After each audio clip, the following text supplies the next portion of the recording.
কি করছো? Yannis Effendi, ভয় পাবেন না, আপনার ক্ষতি করতে আসিনি। কে তোমরা? আমার কাছে কি চাও? শাহজাদা মুস্তাফা আমাদের এখানে পাঠিয়েছেন। শাহজাদা পাঠিয়েছেন? হ্যাঁ, আপনার মেয়ে হেলেনাকে শাহজাদার দেখে ভালো লেগেছে। আপনার আপত্তি না থাকলে হেরেমে নিয়ে যেতে চান। আমাকে ক্ষমা করবেন, মেয়ের বাগদান হয়ে গেছে, কদিন পরেই বিয়ে হবে। তাতে কি হয়েছে? বাগদান ভেঙে দিন। এটা সম্ভব নয় ফেন্দি, আমি কথা দিয়েছি, ফিরিয়ে নিলে আব্বাস আগা আমাকে মেরে ফেলবেন। কোথায় আব্বাস আগা?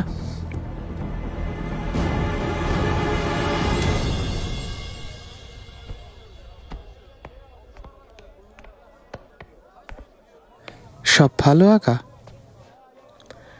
ভালো।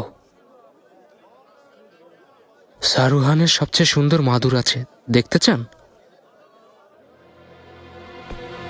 মাদুর দেখতে আসিনি।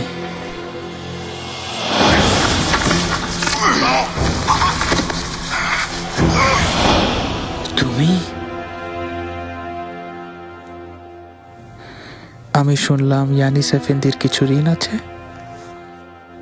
এখন নেই, মেয়ের সাথে বাগদান করে ঋণ মওকুফ করেছি।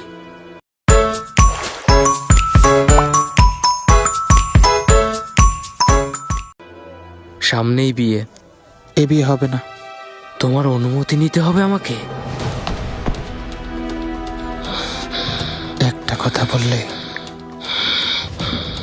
গলা কেটে ফেলব। ও তোমাকে পছন্দ করে না, জোর করে বিয়েতে রাজি করিয়েছ।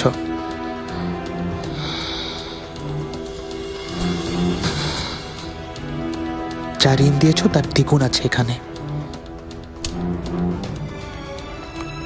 বাগদান শেষ, এখন থেকে হেলেনা আর ওর পরিবারকে বিরক্ত করবে না, বুঝতে পেরেছ? আশা করি এই কথা মনে রাখবে আব্বাস আগা, না হলে প্রাণে মেরে ফেলবো।